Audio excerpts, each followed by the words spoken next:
Hello friends, welcome to my channel. ఈరోజు మనం పండుగప్పల చేపల పులుసు ఈజీగా, సింపుల్‌గా చేసుకునే విధానాన్ని చూద్దాం. ఈ పులుసు చాలా టేస్టీగా ఉంటుందండి. ఈ ఫిష్‌లో ప్రత్యేకత ఏంటంటే పెద్ద ముళ్ళు ఒకటే ఉంటుంది. చిన్న ముళ్ళు ఉండవు. సో, మనం పిల్లలకి పెట్టడానికి బావుంటుంది. ముందుగా దీనికి ఏమేం కావాలో చూసుకుందాం. ఇక్కడ నేను 1 కేజీ ఫిష్ తీసుకున్నాను. అలాగే 3 బిగ్ ఆనియన్స్, 6 చిల్లీ, ఒక మ్యాంగో, ఒక పెద్ద లెమన్ సైజు చింతపండు, కొంచెం కరివేపాకు. ఇంకా మనం దీంట్లో బెండకాయలు, పొడుగు వంకాయలు కూడా యాడ్ చేసుకోవచ్చు. ఇష్టపడే వాళ్ళు యాడ్ చేసుకోండి. ఇప్పుడు ఆనియన్స్‌ని బిగ్ బిగ్ సైజ్ పీసెస్‌గా కట్ చేసుకొని ఒక మిక్సీ జార్‌లో తీసుకోండి. దాంట్లో ఒక 2 టేబుల్ స్పూన్స్ ధనియాలు, 1 ½ టేబుల్ స్పూన్ జీలకర్ర, కొన్ని మెంతులు యాడ్ చేసుకొని గ్రైండ్ చేసుకొని పేస్ట్ లాగా చేసుకోవాలి. ఇప్పుడు ఒక వెడల్పైన కడాయిని తీసుకోండి. దీనిలో మనం ఫిష్ పీసెస్‌ని యాడ్ చేసుకోవాలి.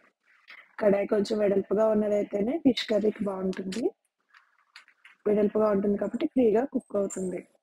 ఇప్పుడు ఈ ఫిష్‌కి మనం ముందే గ్రైండ్ చేసి పెట్టుకున్న మసాలా పేస్ట్‌ని యాడ్ చేసుకోవాలి. పేస్ట్ మొత్తం యాడ్ చేసేయండి దీంట్లో. తర్వాత 3 టేబుల్ స్పూన్స్ కారం,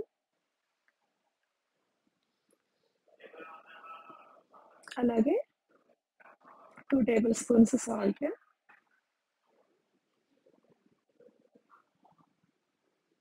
2 teaspoons turmeric powder add చేసుకోండి. తర్వాత ఇప్పుడు మనం అల్లం వెల్లుల్లి పేస్ట్ యాడ్ చేసుకోవాలి. ఫ్రెష్‌గా నూరుకున్నదైతే చాలా బావుంటుంది. ఫ్రిడ్జ్‌లోదైనా ఓకే. ఒక 1 ½ టీ స్పూన్స్ అల్లం వెల్లుల్లి పేస్ట్ యాడ్ చేసుకోండి. ఇప్పుడు మనం ముందే కట్ చేసి పెట్టుకున్న చిల్లీని కూడా యాడ్ చేసుకోవాలి. ఫైనల్‌గా ఆయిల్‌ని కూడా యాడ్ చేసుకోండి. ఆయిల్ కొంచెం ఎక్కువే వేసుకోండి. ఎందుకంటే నాన్ వెజ్ కర్రీ కాబట్టి ఆయిల్ ఎక్కువ ఉంటేనే బావుంటుంది. నేనిక్కడ ఒక 4-5 టేబుల్ స్పూన్స్ ఆయిల్‌ని యాడ్ చేసుకుంటున్నాను.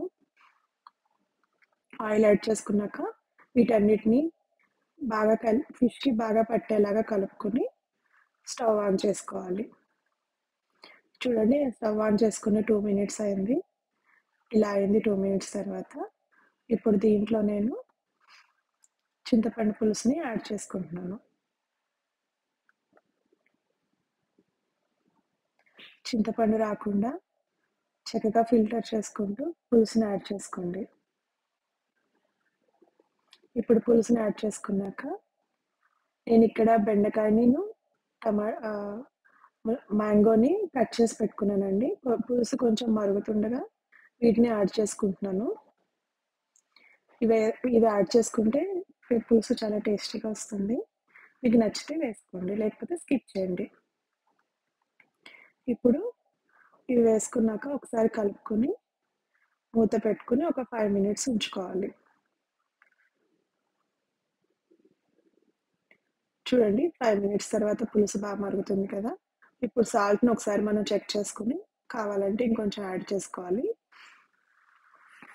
సాల్ట్ వేసుకున్నాక మళ్ళీ కలుపుకొని మూత పెట్టుకొని ఒక 5 మినిట్స్ ఉంచాలి. చూడండి, 5 మినిట్స్ తర్వాత పులుసు ఎలా అయిందో చిక్కగా దగ్గరకయింది కదా! ఇంకా ఆల్మోస్ట్ అయిపోయినట్టేనండి.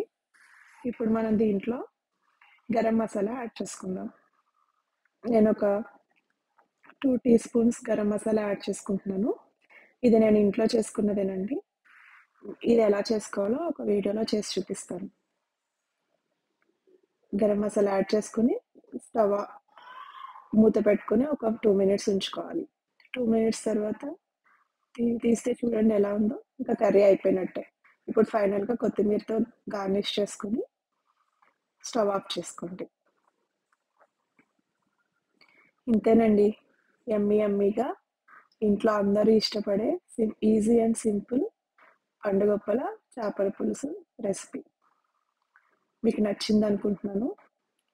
మీకు నచ్చితే లైక్ చేసుకోండి, వీడియోని మీ ఫ్రెండ్స్‌తో షేర్ చేసుకొని